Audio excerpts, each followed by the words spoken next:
आज भारत अपने भाग्य पर इतरा रहा है कि माननीय प्रधानमंत्री जी को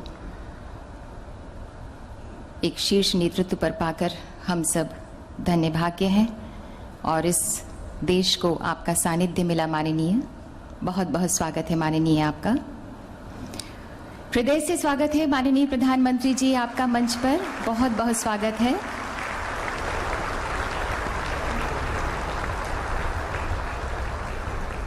मंच पर स्वागत है माननीय प्रधानमंत्री जी का।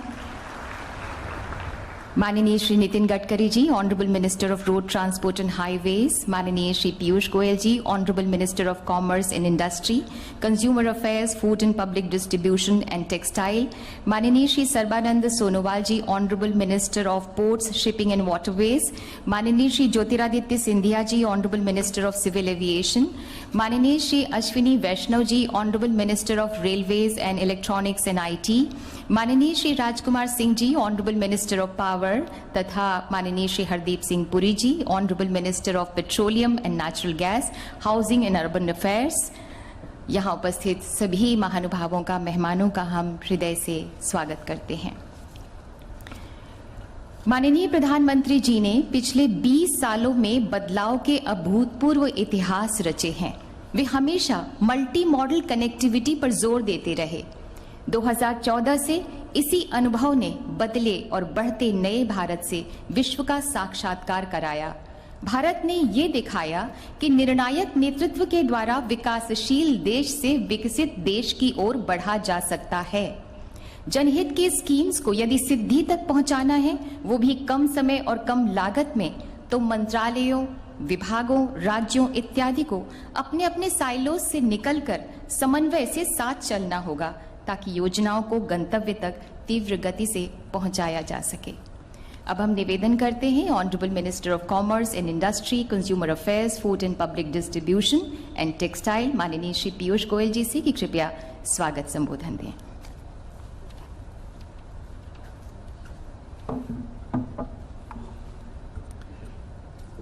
परम आदरणीय माननीय प्रधानमंत्री श्री नरेंद्र मोदी जी, आज इस कार्यक्रम में जुड़े सभी सम्मान्य केंद्रीय मंत्रिमंडल में मंत्री, वर्चुअली देश भर में अलग अलग कोनों से जुड़े हुए सभी सम्मान्य मुख्यमंत्री, लेफ्टिनेंट गवर्नर्स, सभी अधिकारीगण जिन्होंने भारत को तेज गति से आगे बढ़ाने में बहुत ही सराहनीय कदम उठाए हैं, सभी उद्योग जगत से जुड़े हुए और व्यापार और उद्योग में भारत को एक स्थान दिलवाने में जो हमारे मित्र काम करते हैं, मीडिया के बंधु भाइयों और बहनों, आज देश नवरात्रि का पर्व मना रहा है। अष्टमी के दिन आज मां दुर्गा की आराधना होती है, पूजा होती है।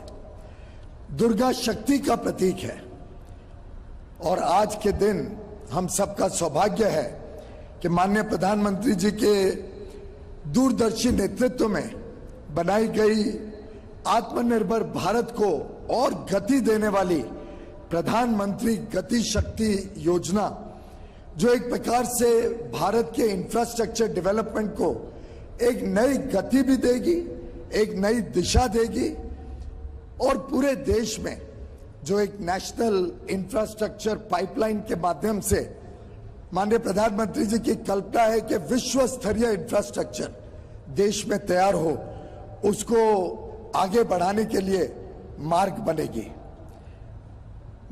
माननीय प्रधानमंत्री जी, आपने जो ये कल्पना की थी, शुरुआत में तो लगभग असंभव सी लगती थी। देश के कोने कोने में एक एक इंडस्ट्रियल एरिया, कहाँ कृषि उत्पादन होता है, जहाँ पे अलग अलग प्रकार का कारोबार चलता है, जहाँ लोगों को पहुंचाना आवश्यक है, दूर दराके के इलाकों तक कनेक्टिविटी की जो कल्पना आपने हम सबके सामने रखी, हमको मार्गदर्शन दिया, उसको Bhaskaracharya National Institute for Space Applications and Geo Informatics BISAG N के सहयोग से, उनके पूरे काम से आज ये पीएम गति शक्ति नेशनल मास्टर प्लान का शुभारंभ आपके कर कमलों द्वारा किया जा रहा है। मैं सभी की तरफ से आपको बहुत बहुत बधाई देता हूं, आपका बहुत बहुत धन्यवाद करना चाहता हूं। माननीय प्रधानमंत्री जी, समय समय पे आपके मार्गदर्शन में एक ऐसी पूरी मास्टर प्लान जो आगे प्रोजेक्ट्स को रुकावट ना होने दे, समय पर प्रोजेक्ट्स का शुरुआत हो, समय पर प्रोजेक्ट्स लगे बने, पारदर्शी तरीके से काम हो, निगरानी अच्छी रखी जा सके और जवाबदेही भी हो कि प्रोजेक्ट्स जो काम जो देश की आज आवश्यकता है ये कैसे समय पे देश को उपलब्ध हो सके, देश के नौजवानों को नए अवसर दे, चाहे वो कृषि क्षेत्र हो, उद्योग हो, व्यापार हो, लोगों का आवागमन हो, हर प्रकार से एक पूरे देश में जो अवेलेबल इंफ्रास्ट्रक्चर है उसको मैप करना, जो प्रोजेक्ट्स चल रहे हैं उनको मैप पर सुपर इम्पोज करना और आगे की जो योजनाएं चाहे केंद्र सरकार की हो, राज्य सरकारों की हो, इन सबको जोड़कर एक विजनरी मास्टर प्लान आज आपके द्वारा देश के समक्ष रखा जाएगा। एक प्रकार से सभी मंत्रालयों के तालमेल के साथ, राज्य और केंद्र सरकारों के तालमेल के साथ ये बनाया गया है और निवेश के लिए एक बड़े अच्छे संकेत लाता है। हाल में ही मैं G20 मिनिस्टर्स की मीटिंग में थोड़ी झलक दे रहा था इस प्रोजेक्ट के बारे में और विकसित देश के मंत्री भी आश्चर्यजनक हो गए कि ऐसी तो कल्पना उन्होंने भी कभी नहीं की कि पूरे देश के इंफ्रास्ट्रक्चर को एक प्लान के रूप में एकजुट करके देश के समक्ष रखना और एक प्लान के हिसाब से आगे चल के उसको पूरा करना। आपने माननीय प्रधानमंत्री जी कई सारी योजनाएं देश को जोड़ने के लिए दी, चाहे वो बिजली विभाग का हो, देश में एक ग्रिड बने, चाहे कर का हो, एक tax, goods and services tax GST आपने देश को दिया, एक आइडेंटिफिकेशन आधार के माध्यम से दिया, रुपे कार्ड के माध्यम से देश में एक नई ऊर्जा आई कि हम अपने खुद का पेमेंट सिस्टम बना सके। पूरे देश को जोड़ते हुए one nation one ration card से आपने देश के गरीबों को, निम्न मध्यम वर्गीय परिवारों को मौका दिया कि देश में किधर भी जाके वो अपना राशन ले सके। और हाल में प्रधानमंत्री गरीब कल्याण अन्न योजना के तहत आपने लगभग 2.25 लाख करोड़ के लागत पर 15 महीने तक 80 करोड़ भारतवासियों को मुफ्त में 5 किलो अनाज हर महीने देने का जो काम किया है, मैं समझता हूं पूरे देश ने इसकी सराहना की है। पूरे विश्व में भारत की पहचान बनी कि भारत संवेदनशील नेतृत्व के साथ देश की सेवा करता है और मैं समझता हूं उसी कड़ी में आज ये पूरे देश को जोड़ने वाला मास्टर प्लान भी आप उसका शुभारंभ करने जा रहे हैं। माननीय प्रधानमंत्री जी, ये जो परिसर है प्रगति मैदान, इसमें हम सब कई बार आए हैं। मुझे तो याद है बचपन से आया करते थे यहाँ एग्जीबिशंस देखने, किस जर्जर हालत में 2014 में हमें ये मिला था और आपने स्वयं जितनी चिंता करके इसके पूरे परिसर का जो पुनर्निर्माण का काम शुरू करवाया और जिस प्रकार से बारीक डिटेल्स के अंदर आपने हमें मार्गदर्शन दिया, उसके लिए मैं आपका बहुत बहुत धन्यवाद करना चाहूंगा। आज हॉल नंबर 2 to 5 आपके कर कमलों द्वारा उद्घाटन होंगे। बहुत तेज गति से बाकी कार्यक्रम काम चल रहा है और आपके नेतृत्व में G20 का विश्व सम्मेलन पहली बार भारत में 2023 में होने जा रहा है, जिसके लिए ये परिसर समय पे तैयार होगा और एक ऐसा परिसर होगा जिससे पूरे देश को नाज होगा, पूरे देश को गर्व होगा। माननीय प्रधानमंत्री जी, आज पूरा विश्व भारत को एक ट्रस्टेड और रिलायबल पार्टनर के रूप में देखता है। मैं समझता हूं आज का इस कार्यक्रम से एक बड़ा संदेश देश में और विश्व में जाएगा, कैसे भारत तेज गति से प्रगति की ओर बढ़ रहा है। प्रधानमंत्री गति शक्ति नेशनल मास्टर प्लान, ये आपकी दूरदर्शी नेतृत्व का एक प्रतीक है और मुझे पूरा विश्वास है कि ये आगे के लिए भारत को एक नई दिशा और भारत की दशा सुधारने का एक बहुत अहम कड़ी बनेगी। माननीय प्रधानमंत्री जी, आपके गरिमाई उपस्थिति में देश इस प्रगति मैदान से प्रगति और विकास का एक नया अध्याय लिखने जा रहा है और हम सब आपके उद्बोधन के लिए भी उत्सुक हैं, आपके मार्गदर्शन के लिए भी उत्सुक हैं, आपके आशीर्वाद के लिए भी उत्सुक हैं। बहुत बहुत धन्यवाद।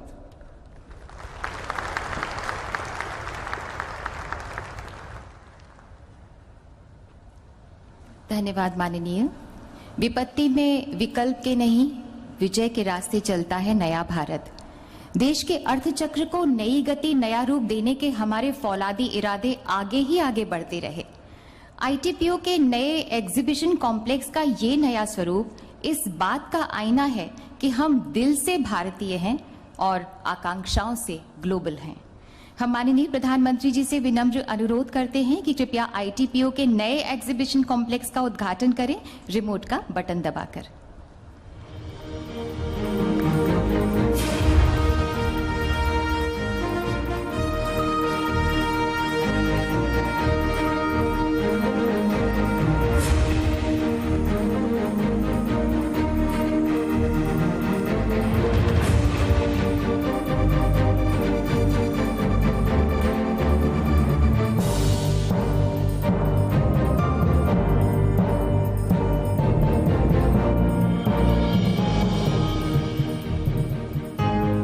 बहुत धन्यवाद माननीय आपका और आप सभी को बहुत बहुत बधाई। आइए इसके बारे में कुछ और जानने के लिए एक छोटी सी फिल्म देखते हैं। दिल्ली के हृदय में बसा प्रगति मैदान दशकों से रहा है राष्ट्र की प्रगति के प्रदर्शन का प्रतीक। विकास की नित नई बुलंदियों को छूते देश की आवश्यकता के अनुरूप प्रगति मैदान के इंफ्रास्ट्रक्चर को आधुनिक और भविष्योन्मुखी बनाने की लगातार महसूस की जा रही थी जरूरत। देश की राजधानी बने देशवासियों की आकांक्षाओं, देश के संकल्प और देश के सामर्थ्य का भव्य प्रतीक। इसी सोच के साथ प्रधानमंत्री नरेंद्र मोदी जी के यशस्वी नेतृत्व में दिल्ली में विश्व स्तरीय इंफ्रास्ट्रक्चर की दिशा में पिछले कुछ वर्षों में समग्र और सतत प्रयास किए गए हैं। उसी कड़ी में शामिल है प्रगति मैदान को आधुनिक और पुनर्विकसित करने का प्रधानमंत्री जी का निर्णय। इस परियोजना के तहत 42 लाख वर्ग फीट क्षेत्रफल में हो रहा है निर्माण। यहाँ आज बनकर तैयार हो चुके हैं 4 एग्जीबिशन हॉल।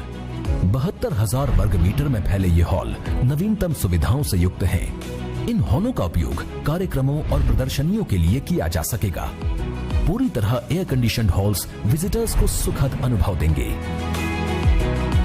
अपने नए स्वरूप में प्रगति मैदान उद्यम और नवाचार को बढ़ावा देने में महत्वपूर्ण भूमिका निभाएगा। आज 4 एग्जीबिशन हॉल का लोकार्पण प्रधानमंत्री जी के द्वारा किया जा रहा है। प्रगति मैदान के पुनर्विकास का एक अहम भाग है अत्याधुनिक अंतर्राष्ट्रीय सह सम्मेलन केंद्र यानी IECC। इसका मुख्य आकर्षण है कन्वेंशन सेंटर, जो है स्थानीय आर्किटेक्चर और आधुनिकता का अनूठा संगम।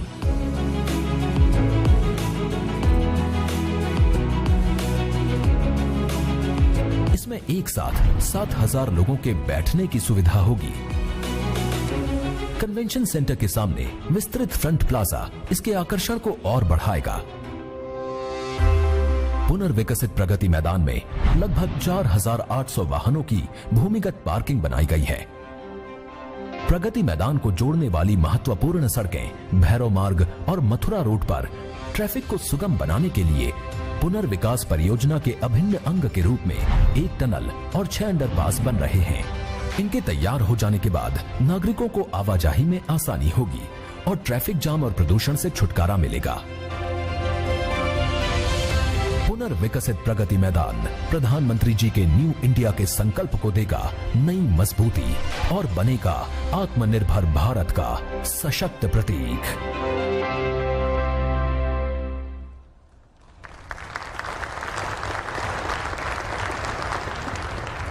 माननीय प्रधानमंत्री जी की प्रेरणा से जैसे हमने एक भारत श्रेष्ठ भारत की भावना को आत्मसात किया, वैसे ही सारे मंत्रालयों, विभागों, राज्यों इत्यादि को एक होकर श्रेष्ठ आउटकम को अंजाम देना है।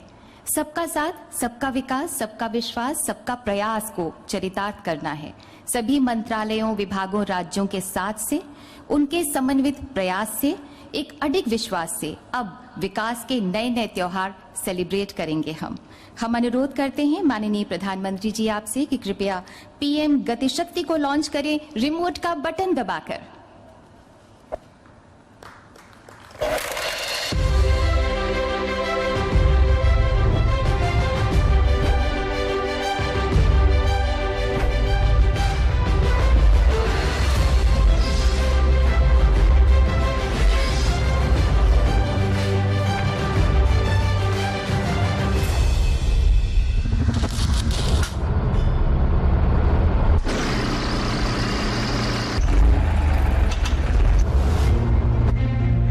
बचपन से हर गली, हर सड़क, हर चौराहे, हर गांव या हर शहर में ये सूचना पट्टी देखते और पढ़ते आए हैं। हमने ये भी देखा है कि एक सड़क बनने के बाद संबंधित विभाग को याद आता है कि यहां तो ऑप्टिकल फाइबर लगाना बाकी था, या कुछ दिनों बाद गैस पाइपलाइन बिछाने के लिए फिर से खुदाई शुरू हो जाती है। कहीं सड़क और रेल तो पहुंच जाती है, लेकिन इन दोनों को जोड़ने के लिए आवश्यक लास्ट माइल कनेक्टिविटी नहीं पहुंच पाती। इन सभी के पीछे सबसे बड़ा कारण है कि अलग अलग विभाग अलग अलग काम करते रहते हैं और इन सब का परिणाम प्रोजेक्ट के पूरा होने में देरी, लागत में वृद्धि और आम जनता को परेशानी। ऐसा भी देखा गया है कि एक प्रोजेक्ट तो पूरा हो गया, लेकिन दूसरे प्रोजेक्ट के साथ कोऑर्डिनेशन के अभाव से जन सामान्य को उसका पूरा लाभ नहीं मिल पाता है।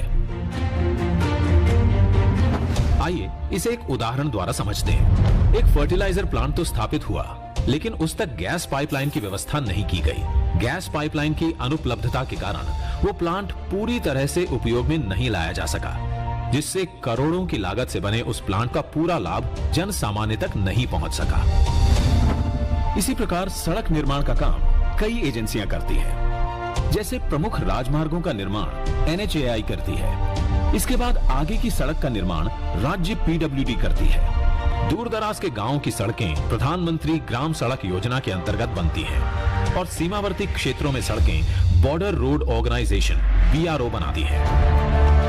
किसी भी एक विभाग के मध्य कोऑर्डिनेशन के अभाव से लोगों तक सड़कों का पूरा लाभ नहीं पहुंच पाता। सरकार ने देखा कि इंटर डिपार्टमेंटल कोऑर्डिनेशन के अभाव से प्रोजेक्ट कंप्लीशन में बहुत विलंब होता आया है। सरकार के अलग अलग विभागों ने अपने सिस्टम को किया फास्ट ट्रैक। पिछले 7 सालों में माननीय प्रधानमंत्री श्री नरेंद्र मोदी जी के नेतृत्व में तमाम ऐसे प्रोजेक्ट्स बने हैं जिसमें सारे विभागों ने समन्वय के साथ काम किया, जिससे बड़े अच्छे परिणाम आए।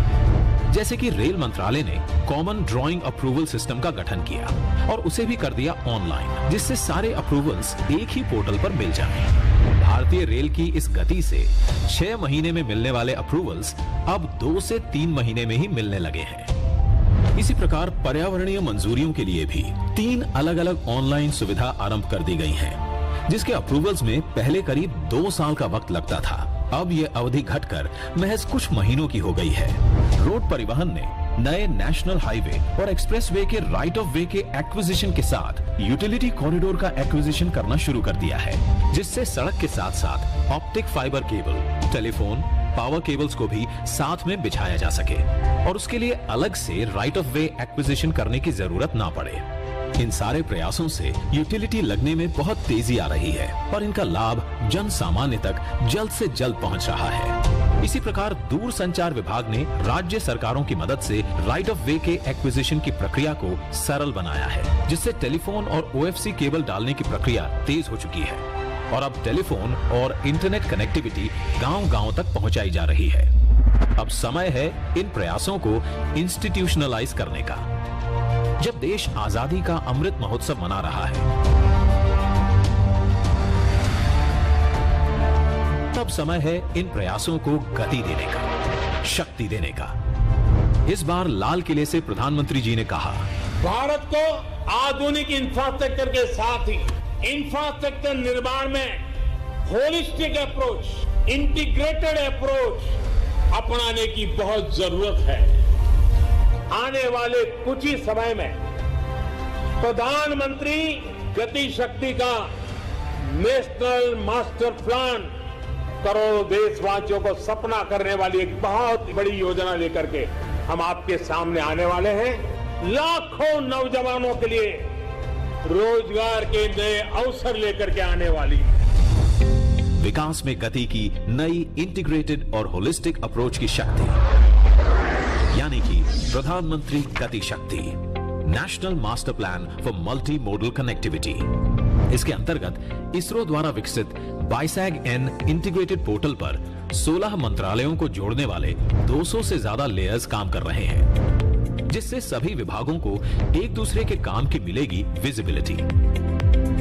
पीएम गति शक्ति योजना द्वारा रेल, रोड, पोर्ट और सिविल एविएशन सभी आ जाएंगे एक बड़े अम्ब्रेला प्लान के तहत। अब पोर्टल के माध्यम से किसी भी विकास एवं निर्माण कार्य में सभी स्टेक होल्डर्स के बीच समन्वय होगा, जिसके तहत एक ऐसी व्यवस्था बनाई गई है कि सभी ग्रुप में एक साथ बैठकर बेहतर प्लानिंग कर सकेंगे। इससे लैंड एक्विजिशन के साथ साथ काम भी एक साथ होगा, तो परियोजनाओं की लागत में भी कमी आएगी। केंद्र सरकार से लेकर राज्य सरकार के विभागों तक, लोकल अर्बन बॉडी से लेकर निजी कंपनियों तक, सभी में होगा ऐसा तालमेल जो आज तक कभी नहीं देखा गया। नेशनल मास्टर प्लान से न केवल विभाग बल्कि उनकी योजनाएं भी एक छत के नीचे आएंगी, जिससे उनके अमल की गति बढ़ेगी। इसके कार्य करने की प्रक्रिया को एक उदाहरण द्वारा समझते हैं। अब जब किसी भी बंदरगाह की योजना बनती है तो वो आने वाले अगले 40 से 50 वर्षों को ध्यान में रखकर बनाई जाती है। तो इतनी विशाल स्तर की परियोजना अब सिर्फ शिपिंग मंत्रालय तक ही सीमित नहीं होगी, बल्कि सड़क और रेल नेटवर्क को भी उचित क्षमता के अनुरूप बनाया जाएगा। नेशनल मास्टर प्लान से ये भी पता लगाया जा सकता है कि कहां पर सड़क बनी है और कहां पर नई सड़क के निर्माण की आवश्यकता है। नेशनल मास्टर प्लान में हर मंत्रालय का डेटा निरंतर अपडेट होता रहेगा। यही नहीं, नेशनल मास्टर प्लान द्वारा किसी भी सामान को गंतव्य स्थान तक पहुंचाने के लिए सही मार्ग और किराए का चयन किया जा सकता है। एम्प्टी फ्लो डायरेक्शंस में ग्राहकों द्वारा माल ढुलाई में विशेष छूट ली जा सकेगी। मास्टर प्लान से संसाधनों का सर्वोत्तम उपयोग होगा, तभी तो पश्चिम भारत के प्लांट से आई खाद उत्तरी क्षेत्रों के खेतों को लहलहाएगी और किसानों में खुशहाली लाएगी। साथ ही नेशनल मास्टर प्लान निवेशकों को बताएगा कि जहां पर वे अपना निवेश करने वाले हैं वहां सड़क और रेल की उपलब्धता कैसी है, इंडस्ट्रियल एरियाज और आसपास का एनवायरनमेंट कैसा है। इससे बिजनेस और रोजगार के अवसर बढ़ेंगे। अब देश में गति की परिभाषा केवल यातायात ही नहीं, यहाँ शामिल है गति निर्णय की, गति सरकारी कार्यों की। इस प्लान को गति मिलते ही भारत में ऐसा इंफ्रास्ट्रक्चर आकार लेगा जिससे रेल से रोड पूरक हो, रोड से सी पोर्ट पूरक हो, सी पोर्ट से पोर्ट पूरक हो, ताकि रोड, रेल, बिजली, optic fibre cable, gas pipeline जैसी सुविधाओं से देश का कोई कोना वंचित ना रहे। तभी तो प्रगति में आएगी तेज गति। इंटीग्रेटेड मोबिलिटी द्वारा लोकल उत्पादों की बड़े बाजारों तक पहुंच बनेगी आसान। हमारे उद्योग भी होंगे कंपटीशन के लिए बेहतर तैयार और निर्यात होगा सुगम और देश की अर्थव्यवस्था के चक्के तेजी से घूमेंगे। वर्क इन प्रोग्रेस बनेगा वर्क इन पेस। प्रधानमंत्री गति शक्ति, national master plan for multi modal connectivity.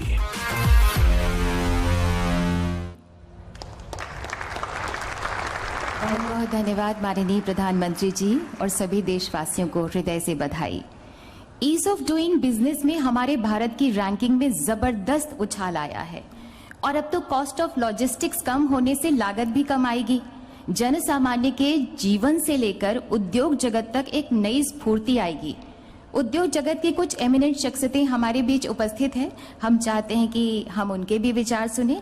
सबसे पहले हमारा आग्रह है चेयरमैन आदित्य बिरला ग्रुप श्री कुमार मंगलम बिरला से कि कृपया वे अपने विचार प्रस्तुत करें।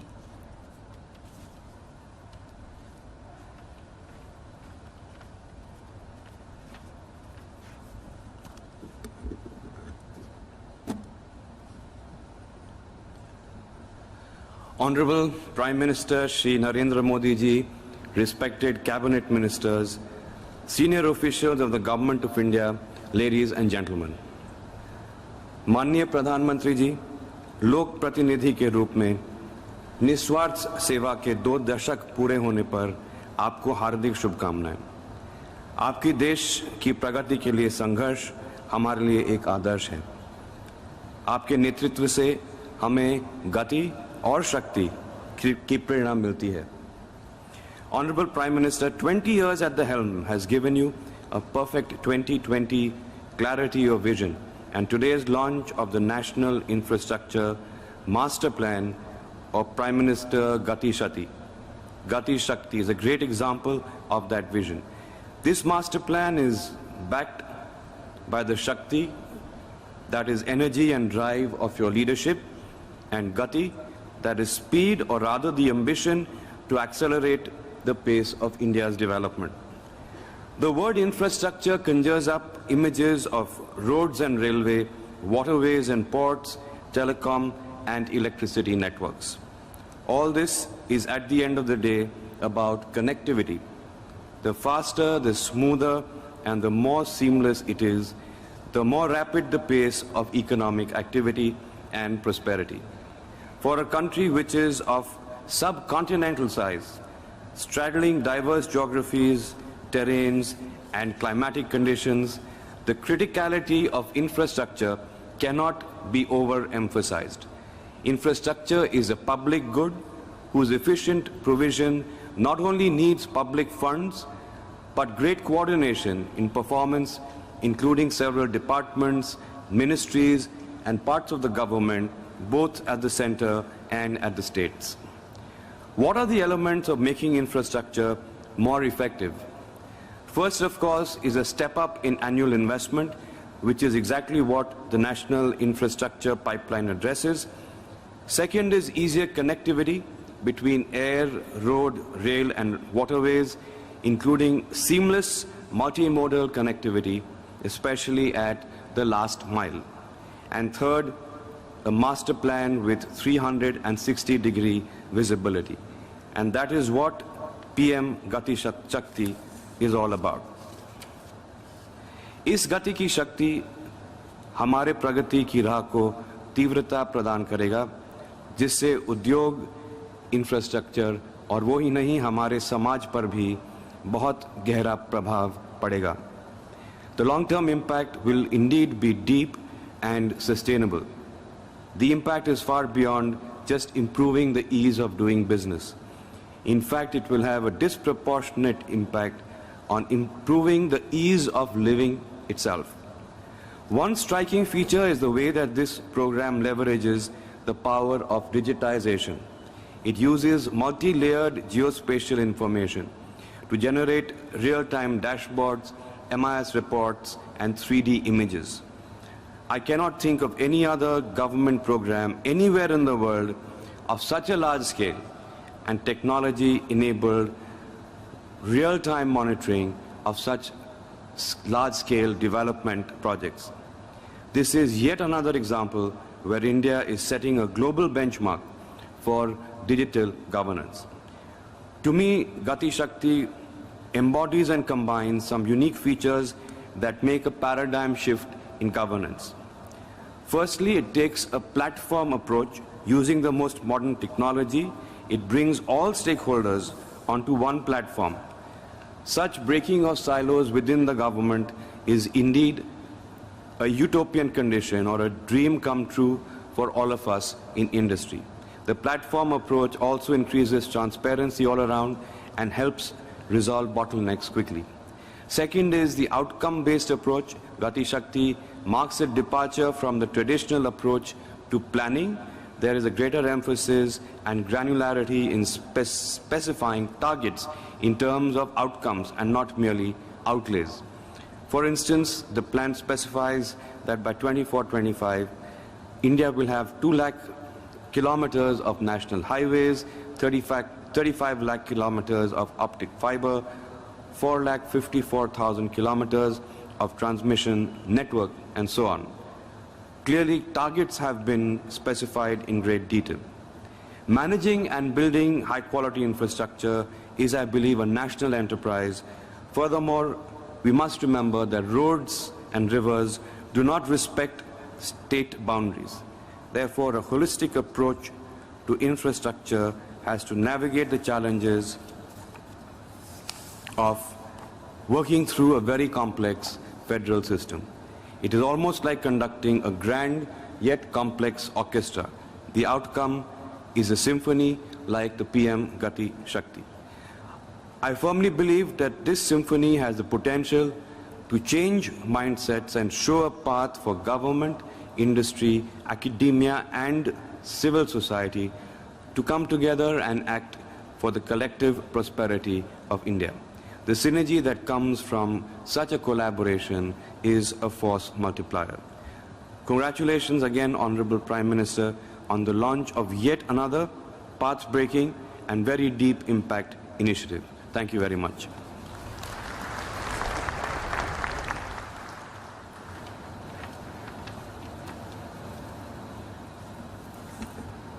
बहुत बहुत धन्यवाद आपका। अब हमारा अनुरोध है CMD Tractors and Farm Equipment Limited Shrimati Mallika Srinivasan से कि कृपया अपने उद्गार प्रकट करें।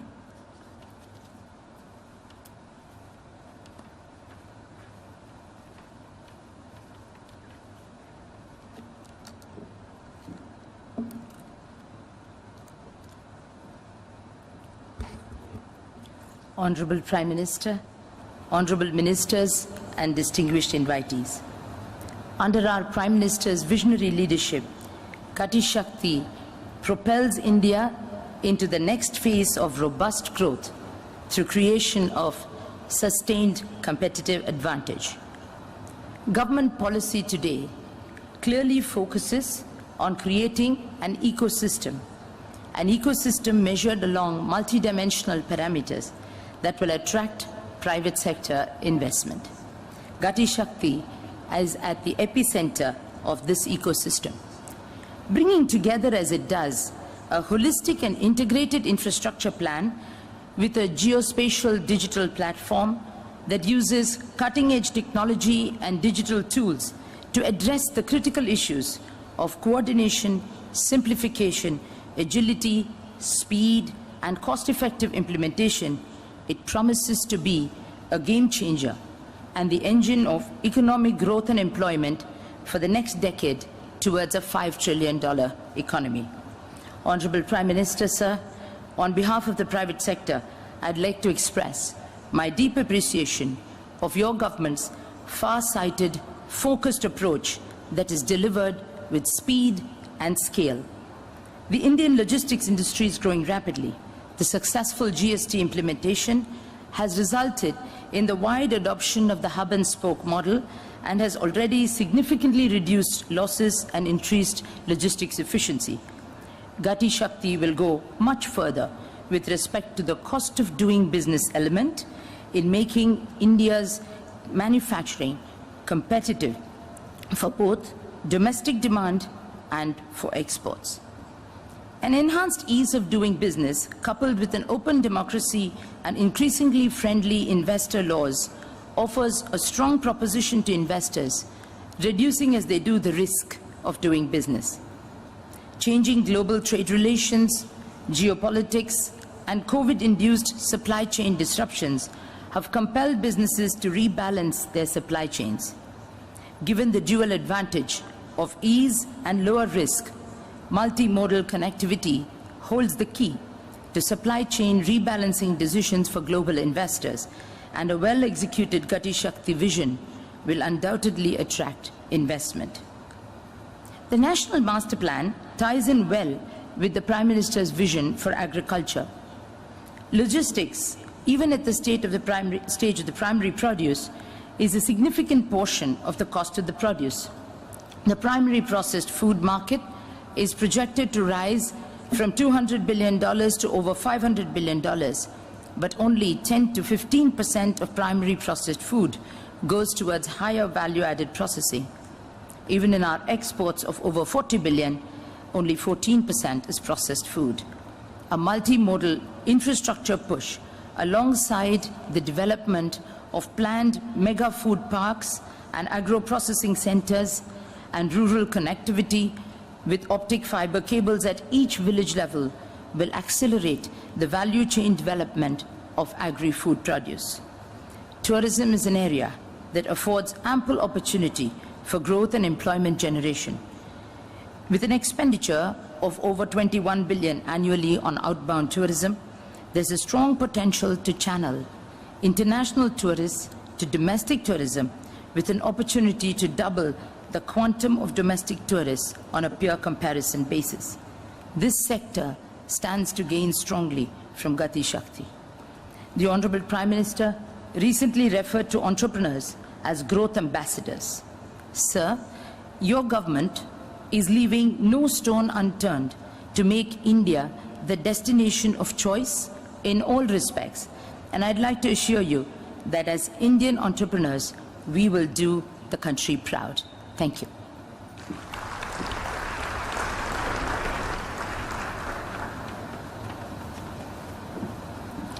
बहुत बहुत धन्यवाद आपका। CEO and MD Tata steel limited and president CII Shri TV Narendran से अब हम अनुरोध करते हैं कि कृपया अपने विचार प्रस्तुत करें।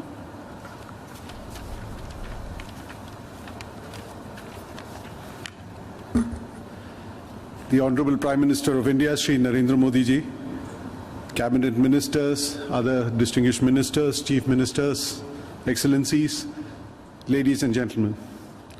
The last 2 decades of leadership in public office by our Honorable Prime Minister has witnessed some of the most landmark reforms and initiatives that this country has seen. So you've transformed the landscape for us in industry, first in Gujarat and then across the country in the last 7 years. Today, on behalf of the entire industry, I stand as CII President, I must compliment you on the stellar National Development Initiative. The launch of PM Gati Shakti National Master Plan will be a game changer for the industry and would help to harness the potential of the industry in line with your vision of scale and speed. Back in 2006, we had under the India at 75 vision dreamt of India as a developed nation, and today as we celebrate Azadi Ka Amrit Mahotsav under your leadership, we are again seeing this dream take shape. Your personal engagement and trust is instrumental to the transformation of the infrastructure sector that we are seeing today, marked by innovative policies, significant funding, and close and continuous monitoring. Gati Shakti is yet another exemplary program in this endeavor. So on behalf of industry, I would like to underline 5 important highlights which we think is going to have a far-reaching impact. First, with a GIS-based ERP system to map the existing and proposed connectivity projects, there will be a great clarity on how different regions and industrial hubs in the country are linked, particularly for last-mile connectivity. Second, a holistic and integrated transport connectivity strategy which incorporates roads and highways, railways, ports, airports, and waterways into a single, well-targeted, synergistic network will greatly support Make in India and integrate different modes of transport. 3, it will greatly add to manufacturing competitiveness in this country. The competitiveness of Indian industry is sometimes disadvantaged because of higher logistics costs, and this initiative will surely go a long way to address that. 4, the infrastructure construction can be a large employment multiplier in this country, creating new job opportunities in the rural areas as well, which is much needed. In fact, new connectivity and linkages will enable the regions that are currently excluded to be added into the economic mainstream and generate consequent business opportunities. 5, Gati Shakti will enable and facilitate planning, implementation, monitoring, and administration of transport infrastructure projects on an ongoing basis and will institutionalize it. So, as we welcome yet another transformative idea and reform from you, let me reiterate on behalf of industry and CII that we shall remain committed, as always, to supporting you as you build a modern and new India. Thank you.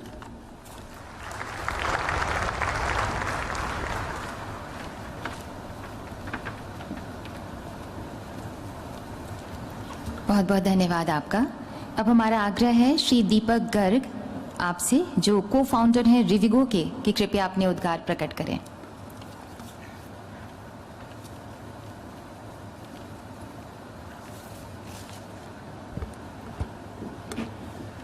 Honorable Prime Minister, ministers on the dais, and respected dignitaries in the audience. Thank you for providing me the opportunity to share my thoughts today on the Gati Shakti initiative. Gati Shakti is the most profound and unprecedented program India has ever launched for our nation's progress. This will not just give Gati to our aspiration of building a $5 trillion economy, but also inspire millions of young entrepreneurs like me to contribute towards building the new India. My personal entrepreneurship journey story started in 2014 in the space of logistics, and Rivigo has been an observant participant and beneficiary of all the infrastructure and policy initiatives of the last 7 years, be it GST, road infrastructure, build-outs, FASTags, Digital India, and so on. Last 7 years have also seen Indian entrepreneurship and startup space come of age. There is unbridled enthusiasm and belief that we can be the best in the world. I see youth of India in every small town aspiring to be a job creator and planning big and bold new ideas. The timing of this program, Honorable Prime Minister, is terrific in that respect. Gati Shakti will provide the next set of thrust and boost to entrepreneurs like me and million others who are always looking for Gati and Shakti to build their dreams and contribute to building the new India. There are 3 key thoughts that I would like to share with you all today. First, the size and scale of the program is extraordinary. This is bigger plan than anything India has ever seen, and it competes with big infrastructure spending of economies like the US and China. It is once in a generation investment in India that will uplift lives of millions of Indians out of poverty, provide jobs and entrepreneurship opportunities to the youth, and get India ready to be the most innovative and resilient economy of the 21st century. Second, the economic impact of such an initiative is immense. Every dollar investment leads to 20 cents of socio-economic outcome. The multiplier impact of such an investment is unprecedented. The other way to look at this is, if we are able to shave off 6 percentage points out of a logistics cost of 14% and bring it down to 8%, we are talking about a very large saving flowing through the economy. We all know that India will not become a superpower by being a domestic economy. We need to be the manufacturing and service hub of the world. While Digital India and focus on technology has set up India well for the service exports for times to come, I believe Gati Shakti will lower the cost of logistics significantly and make our manufactured exports competitive. This will unleash the new wave of entrepreneurship in India and significantly boost the Make in India program. Third is the network effects. Given the Gati Shakti program is anchored centrally and all ministries work together to break silos and work on an integrated plan, we may see big network effects emerge. Network effect is when addition of a single node adds value to the entire network. A single road somewhere can add value to the airport network and port network and so on and so forth. Measuring network effects will lead to the ROI measurement of the projects in the right spirit and will ensure that every rupee will go to the right and productive resources. This is something South Korea and Australia has done in the recent past, so I'm very positive about the plan and the impact it can generate. There cannot be a better time in our history to build in India. There are infinite opportunities and infinite possibilities in the new India. I urge my fellow entrepreneurs to dream bigger and bolder. If not now, then when? As Honorable Prime Minister said in his Independence Day speech, very poetically and very aptly, यही समय है, सही समय है, भारत का अनमोल समय है. जय हिंद.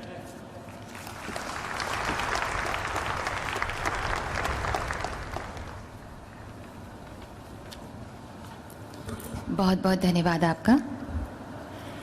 कार्य विशेषज्ञों नित्यम राष्ट्रहिते रतः। इन पंक्तियों को चरितार्थ करते हुए माननीय प्रधानमंत्री जी कर्तव्यबद्ध होकर नित्य राष्ट्र हित में संलग्न हैं।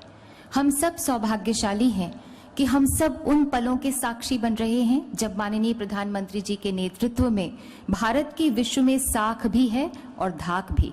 जब देश में सामान्य जन के जीवन स्तर से लेकर पूरे इंफ्रास्ट्रक्चर तक सुखद कायाकल्प हो रहा है। भारत गर्व की पराकाष्ठा। माननीय प्रधानमंत्री जी से हम सबकी विनम्र अनुनय है कि कृपया हम सबको संबोधित करें, हम सबका मार्गदर्शन करें।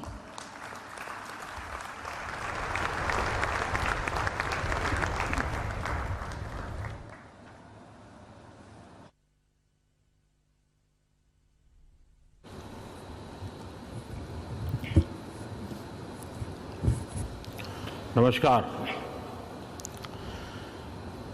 केंद्रीय मंत्रिमंडल के मेरे सहयोगी श्री नितिन गडकरी जी, पीयूष गोयल जी, हरदीप सिंह पुरी जी, श्री सर्बानंद सोनोवाल जी, श्री ज्योतिरादित्य सिंधिया जी, श्री अश्विनी वैष्णव जी, श्री राजकुमार सिंह जी, अलग अलग राज्य सरकारों के आदरणीय मुख्यमंत्रीगण, लेफ्टिनेंट गवर्नर्स, राज्य मंत्रिमंडल के सदस्य, उद्योग जगत के साथी, अन्य महानुभाव और मेरे प्यारे भाई और बहनों, आज दुर्गाष्टमी है। पूरे देश में आज शक्ति स्वरूपा का पूजन हो रहा है, कन्या पूजन हो रहा है और शक्ति की उपासना के इस पुण्य अवसर पर देश की प्रगति की गति को भी शक्ति देने का शुभ कार्य हो रहा है।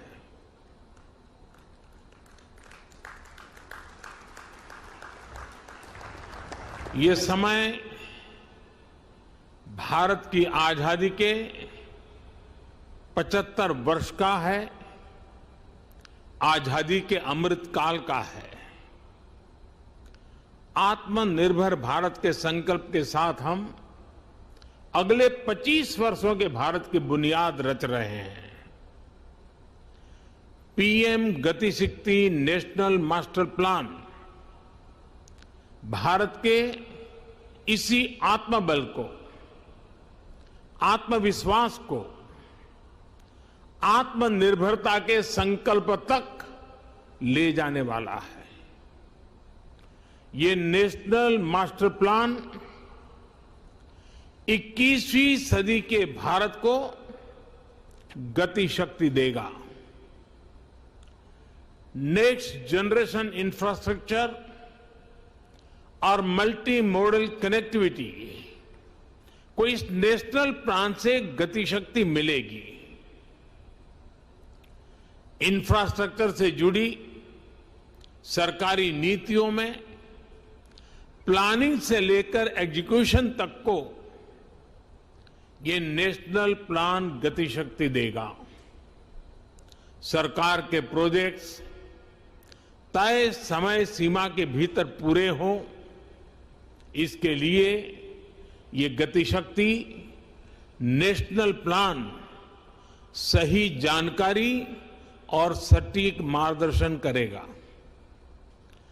गति शक्ति के इस महाअभियान के केंद्र में हैं भारत के लोग, भारत की इंडस्ट्री, भारत का व्यापार जगत, भारत के मैन्युफैक्चरर्स, भारत के किसान, भारत का गांव।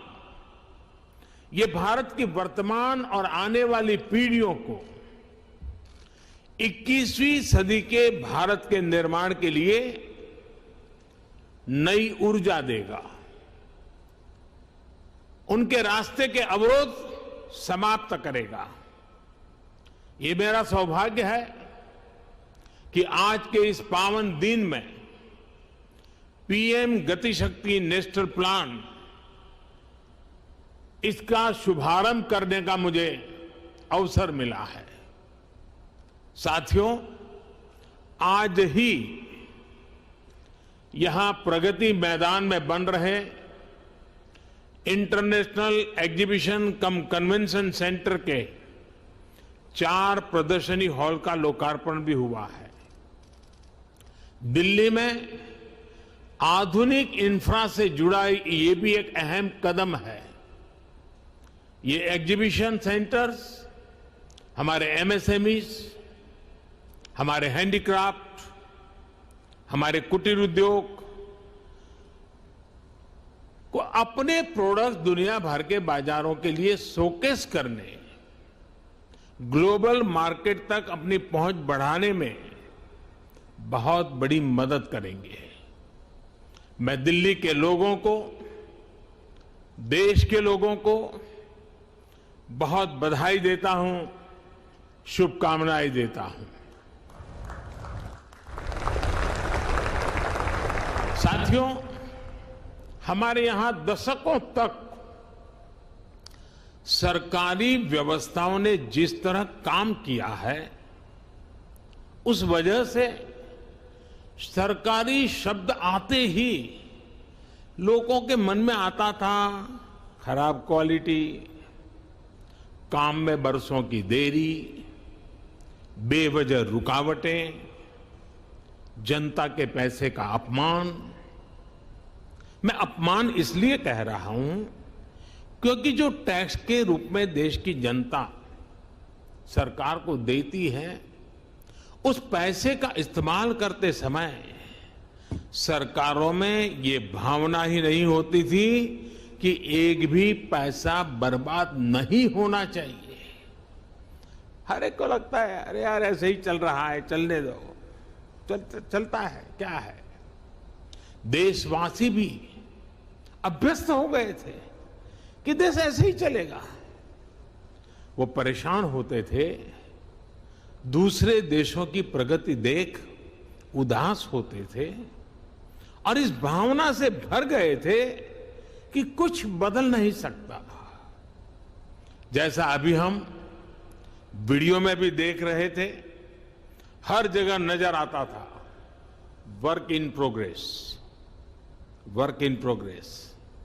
लेकिन वो काम कभी पूरा होगा भी या नहीं, समय पर पूरा होगा या नहीं, ये लेकर कोई विश्वास जनता के मन में नहीं था। वर्क इन प्रोग्रेस का बोर्ड एक तरह से अविश्वास का प्रतीक बन गया था। ऐसी स्थिति में देश प्रगति कैसे करता?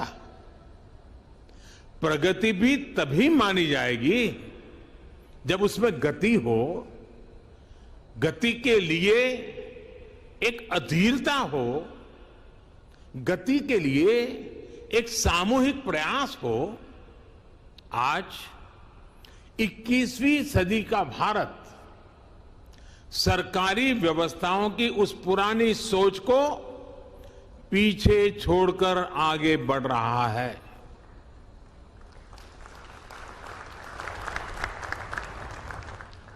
आज का मंत्र है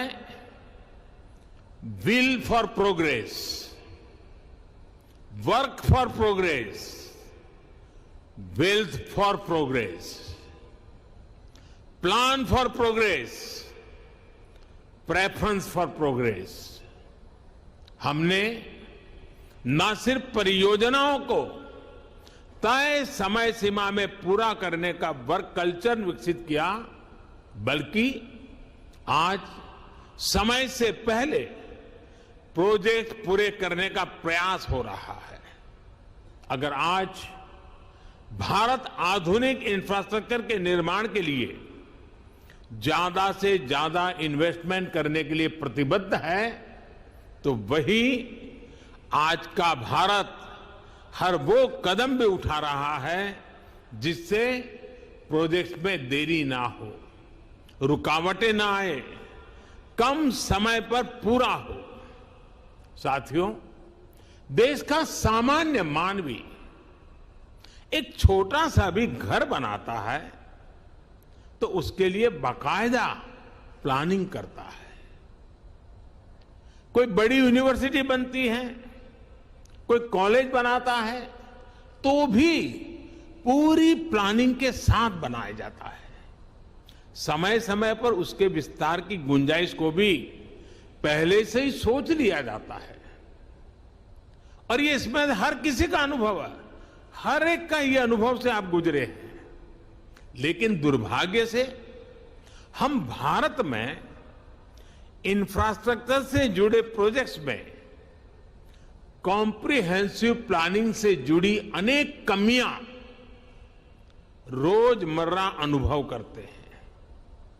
थोड़ा बहुत जहां हुआ भी है तो हमने देखा है कि रेलवे अपनी प्लानिंग कर रही है, रोड ट्रांसपोर्ट डिपार्टमेंट अपनी प्लानिंग कर रहा है, टेलीकॉम डिपार्टमेंट की अपनी प्लानिंग होती है, गैस नेटवर्क का काम अलग प्लानिंग से हो रहा है।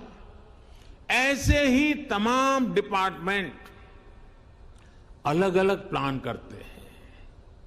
हम सभी ने ये भी देखा है कि पहले कहीं सड़क बनती है, सड़क बिल्कुल तैयार हो जाती है और फिर कोई पानी वाला डिपार्टमेंट आएगा, वो पानी की पाइप के लिए उसकी खुदाई कर देता है, फिर पानी वाले पहुंच जाते हैं। इसी तरह काम होता रहता है। ये भी होता है कि रोड बनाने वाले डिवाइडर बना देते हैं और फिर ट्रैफिक पुलिस कहती है कि इससे तो जाम लगा रहेगा, डिवाइडर हटाओ। कहीं चौराहे पर सर्किल बना दिया जाता है तो ट्रैफिक सुचारू रूप से चलने में बजाय वहां अव्यवस्था होने लगती है। और हमने देश भर में ऐसा होते हुए देखा है। इन परिस्थितियों के बीच जब सारे प्रोजेक्ट्स को सिंक्रोनाइज करने की जरूरत पड़ती है तो इसके लिए बहुत ज्यादा एफर्ट्स करना पड़ता है। बिगड़ी हुई बात को ठीक करने में बहुत मेहनत लगती है। साथियों, ये जितनी भी दिक्कतें हैं उसका मूल कारण ये है कि मैक्रो प्लानिंग और माइक्रो इंप्लीमेंटेशन जमीन आसमान का अंतर होता है। अलग अलग विभागों को पता ही नहीं होता कि कौन सा विभाग कौन सा प्रोजेक्ट कहां शुरू करने की तैयारी कर रहा है। राज्यों के पास भी इस तरह की जानकारी एडवांस में नहीं होती। इस तरह के साइलोस के कारण निर्णय प्रक्रिया भी प्रभावित होती है और बजट की भी बर्बादी होती है। सबसे बड़ा नुकसान यह होता है कि शक्ति जुड़ने के बजाय, शक्ति मल्टीप्लाई होने के बजाय शक्ति विभाजित हो जाती है। जो हमारे प्राइवेट प्लेयर्स हैं उन्हें भी ये ठीक ठीक पता नहीं होता कि भविष्य में यहां से सड़क गुजरने वाली है या यहां से कैनाल बनने वाली है या यहां कोई पावर स्टेशन लगने वाला है। इस वजह से वो भी किसी क्षेत्र को लेकर, किसी सेक्टर को लेकर बेहतर प्लान नहीं कर पाते हैं। इन सारी दिक्कतों का हल पीएम गति शक्ति नेशनल प्लान इससे ही निकलेगा।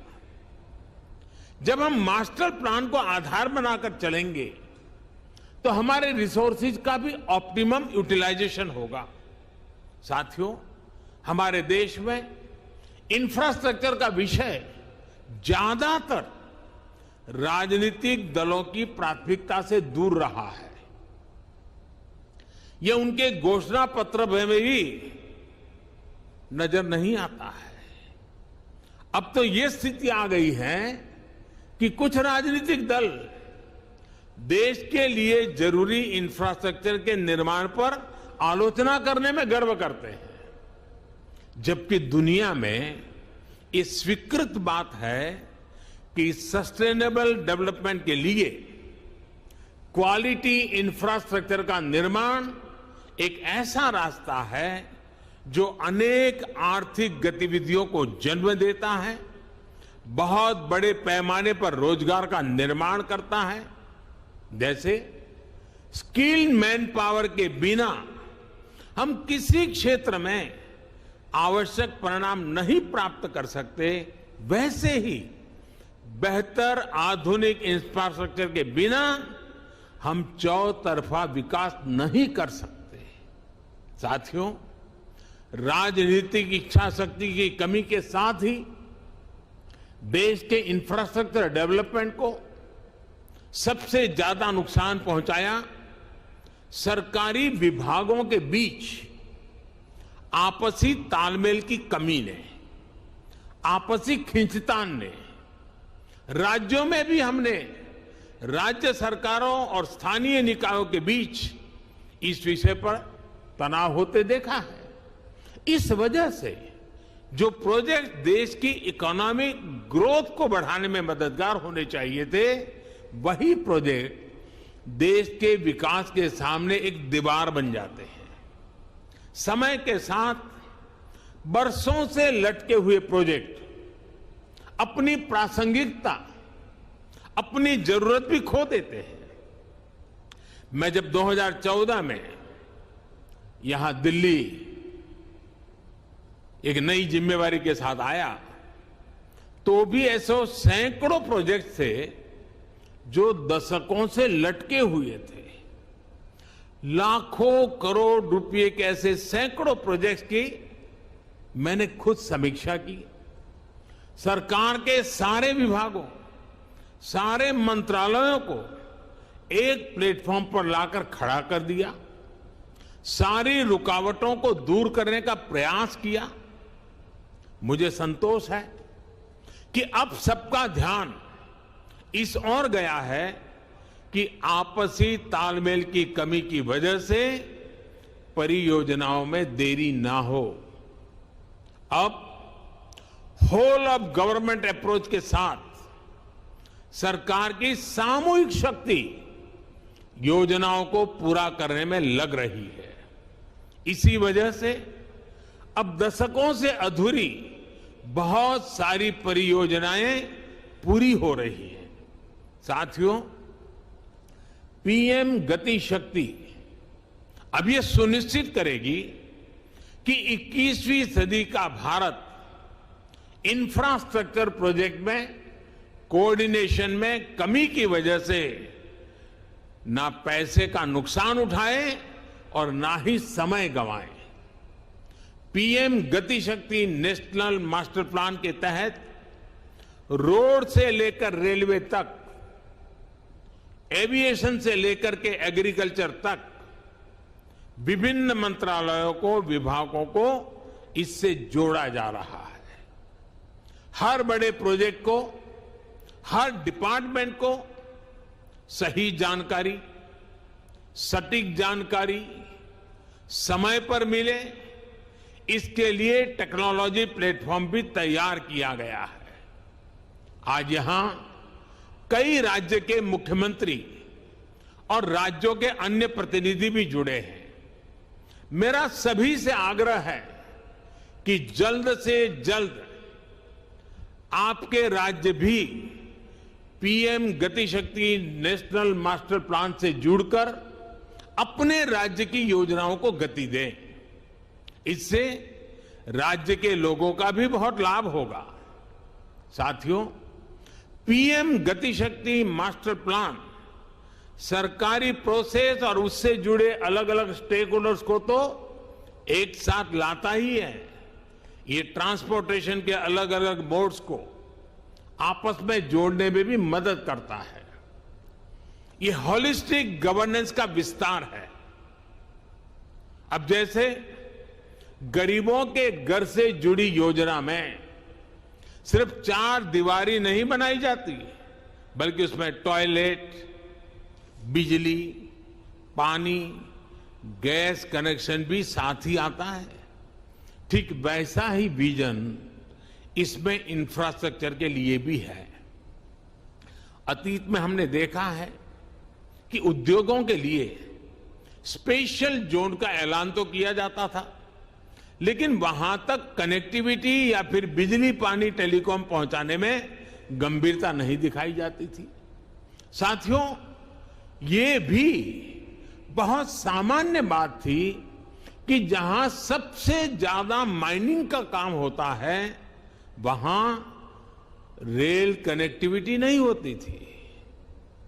हम सभी ने यह भी देखा है कि कहीं पोर्ट होते थे तो पोर्ट को शहर से कनेक्ट करने के लिए रेल या रोड की सुविधाओं का अभाव होता था।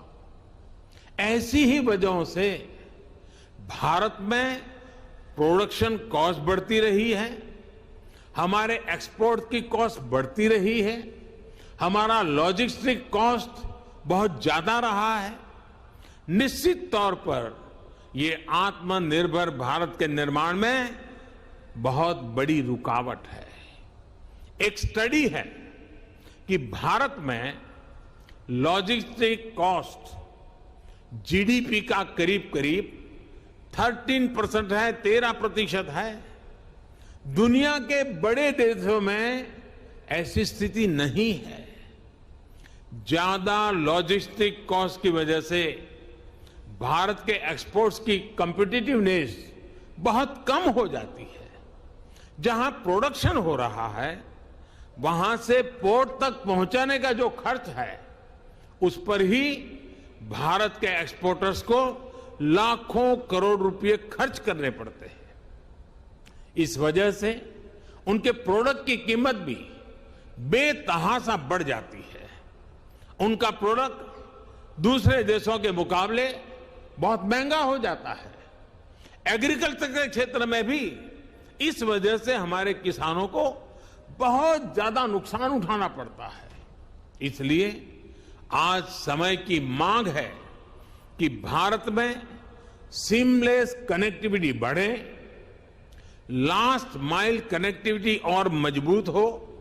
इसलिए ये पीएम गति शक्ति नेशनल मास्टर प्लान बहुत बड़ा और बहुत ही महत्वपूर्ण कदम है। इस दिशा में आगे जाने बढ़ने पर हर प्रकार का इंफ्रास्ट्रक्चर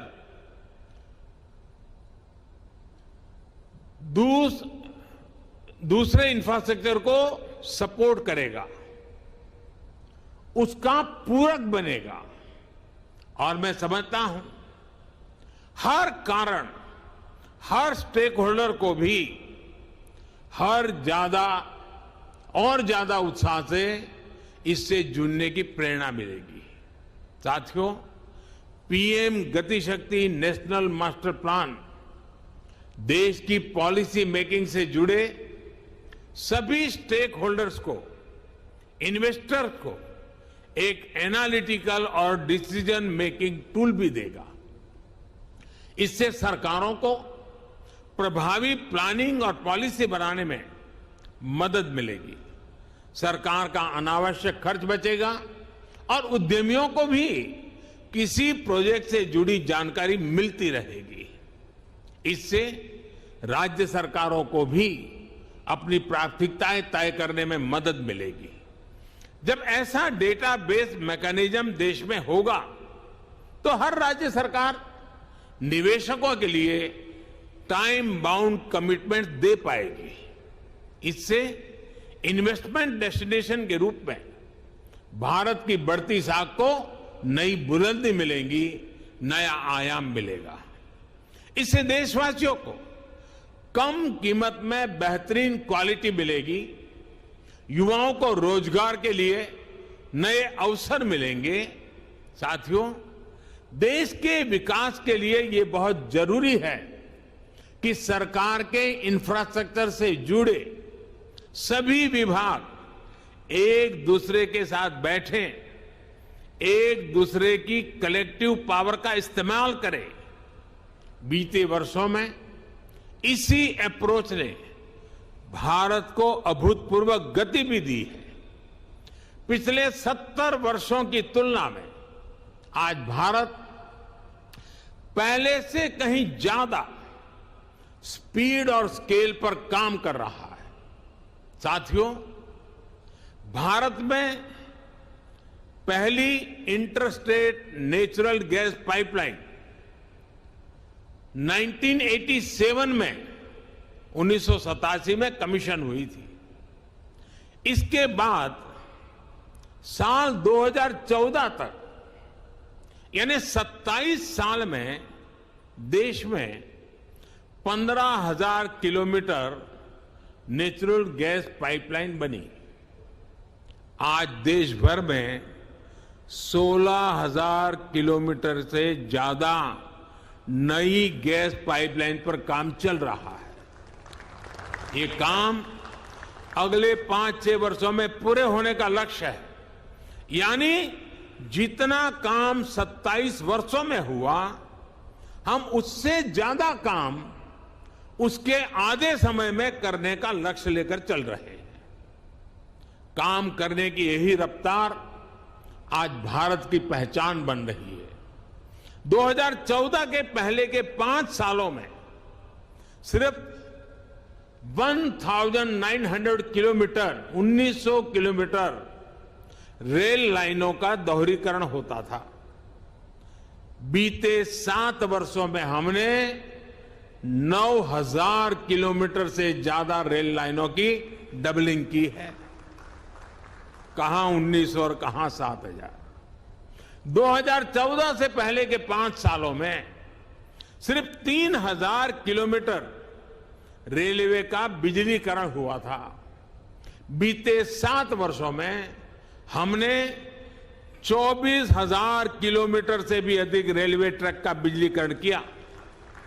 कहां 3,000, कहां 24,000। 2014 के पहले लगभग 250 किलोमीटर ट्रैक पर ही मेट्रो चल रही थी।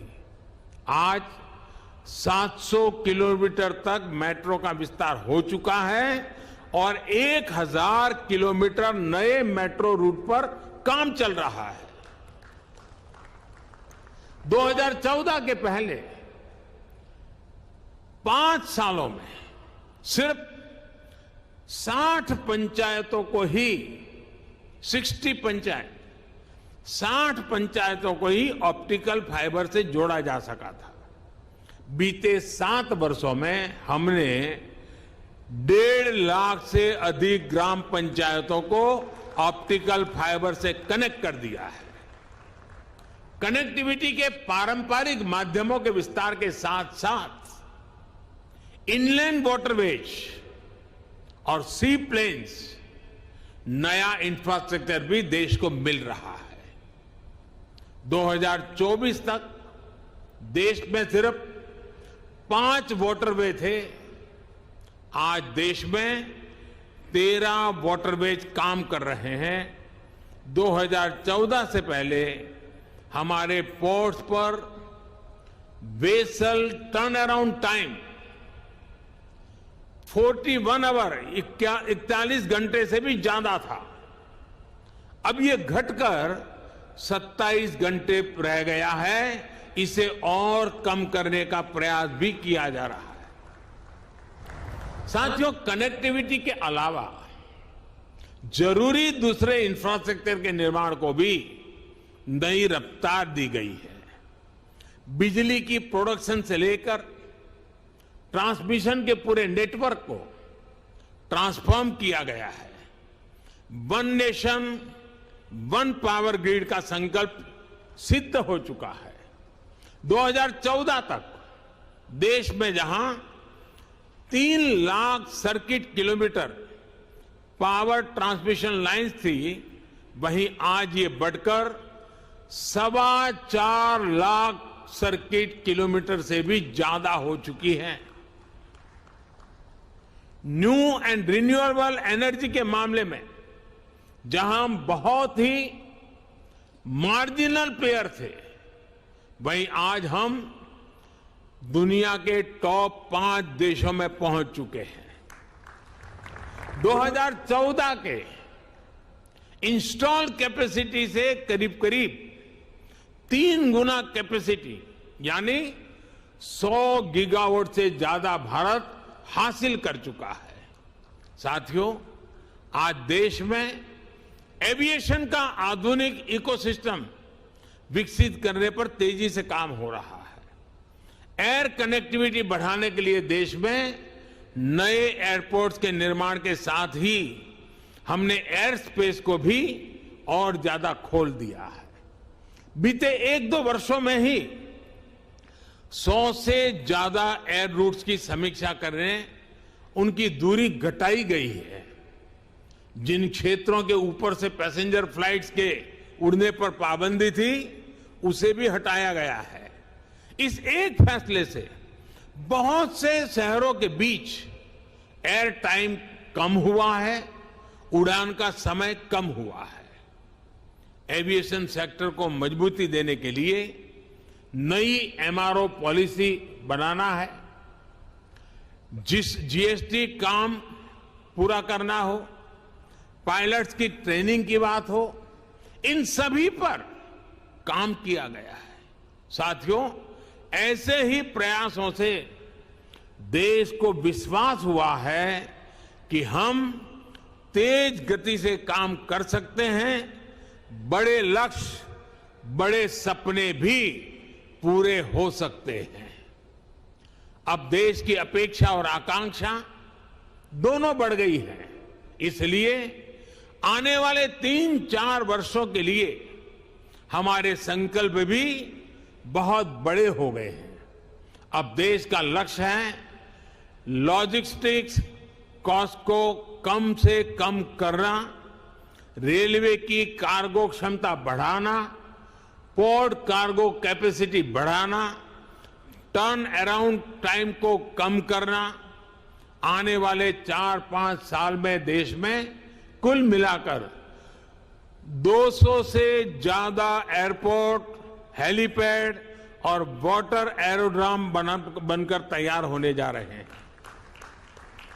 अभी जो 19,000 किलोमीटर के करीब का हमारा गैस पाइपलाइन नेटवर्क है, उसे भी बढ़ाकर लगभग 2 गुना किया जाएगा। साथियों, देश के किसानों और मछुआरों की आय बढ़ाने के लिए प्रोसेसिंग से जुड़े इंफ्रास्ट्रक्चर को भी तेजी से विस्तार दिया जा रहा है। 2014 में देश में सिर्फ 2 मेगा फूड पार्क थे। आज देश में 19 मेगा फूड पार्क काम कर रहे हैं। अब इनकी संख्या 40 से अधिक तक पहुंचने का लक्ष्य है। बीते 7 सालों में फिशिंग क्लस्टर्स, फिशिंग हार्बर और लैंडिंग सेंटर्स की संख्या 40 से बढ़कर 100 से अधिक तक पहुंच चुकी है। इसमें 2 गुना से ज्यादा की वृद्धि करने का लक्ष्य लेकर हम चल रहे हैं। साथियों, डिफेंस सेक्टर में भी पहली बार व्यापक प्रयास हो रहा है। अभी तमिलनाडु और यूपी में 2 डिफेंस कॉरिडोर पर काम चल रहा है। इलेक्ट्रॉनिक्स और आईटी मैन्युफैक्चरिंग में आज हम तेजी से अग्रणी देशों में शामिल हो रहे हैं। एक समय हमारे यहां 5 मैन्युफैक्चरिंग क्लस्टर थे। आज 15 मैन्युफैक्चरिंग क्लस्टर हम तैयार कर चुके हैं और इसे भी 2 गुना तक वृद्धि का टारगेट है। बीते सालों में 4 इंडस्ट्रियल कॉरिडोर शुरू हो चुके हैं और अब ऐसे कॉरिडोर्स की संख्या को 1 दर्जन तक बढ़ाया जा रहा है। साथियों, आज सरकार जिस अप्रोच के साथ काम कर रही है, उसका एक उदाहरण प्लग एंड प्ले इंफ्रास्ट्रक्चर का निर्माण भी है। अब देश की इंडस्ट्री को ऐसी सुविधाएं देने का प्रयास है जो प्लग एंड प्ले इंफ्रास्ट्रक्चर से युक्त हो। यानी देश और दुनिया के निवेशकों को सिर्फ अपना सिस्टम लगाना है और काम शुरू करना है। जैसे ग्रेटर नोएडा के दादरी में ऐसी ही इंटीग्रेटेड इंडस्ट्रियल टाउनशिप तैयार हो रही है। इसको पूर्वी और पश्चिमी भारत के पोर्ट्स से डेडिकेटेड फ्रेट कॉरिडोर से जोड़ा जा रहा है। इसके लिए यहां मल्टी मॉडल लॉजिस्टिक्स हब बनाया जाएगा। इसी के बगल में मल्टी मॉडल ट्रांसपोर्ट हब बनेगा, जिसमें state of the art railway terminus होगा, जिसको इंटर और इंट्रास्टेट बस टर्मिनस मिलेगा, मास रैपिड ट्रांजिट सिस्टम और दूसरी सुविधाओं से सपोर्ट किया जाएगा। देश के अलग अलग हिस्सों में ऐसी ही सुविधाओं के निर्माण से भारत दुनिया की बिजनेस कैपिटल बनने का सपना साकार कर सकता है। साथियों, ये जितने भी लक्ष्य मैंने गिनाए हैं, ये लक्ष्य सामान्य नहीं है और इसलिए इनको हासिल करने के लिए प्रयास भी अभूतपूर्व होंगे और इसके तरीके भी अभूतपूर्व होंगे और इन्हें सबसे ज्यादा ताकत PM Gatishakti national master plan से ही मिलेगी। जिस प्रकार जेम ट्रिनिटी यानी जनधन आधार मोबाइल की शक्ति से देश में सरकारी सुविधाओं को तेजी से सही लाभार्थी तक पहुंचाने में हम सफल हुए हैं, पीएम गतिशक्ति इंफ्रास्ट्रक्चर के क्षेत्र में वैसा ही काम करने वाला है। ये पूरे देश के इंफ्रास्ट्रक्चर की प्लानिंग से लेकर एजुकेशन तक एक होलिस्टिक विजन लेकर आ रहा है। एक बार फिर मैं सभी राज्य सरकारों को इससे जुड़ने के लिए आमंत्रित करता हूं, आग्रह भी करता हूं। ये समय जुट जाने का है।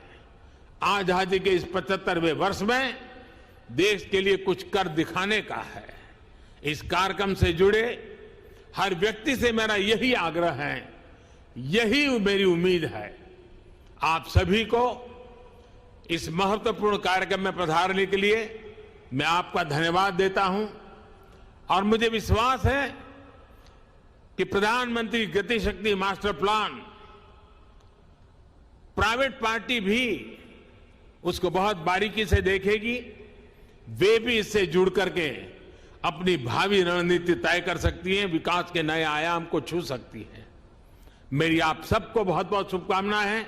देशवासियों को आज नवरात्रि के पावन पर्व पर शक्ति के इस उपासना के समय शक्ति के भगीरथ कार्य के लिए अनेक अनेक शुभकामनाओं देते हुए मेरी वाणी को विराम देता हूं। बहुत बहुत धन्यवाद, शुभकामनाएं।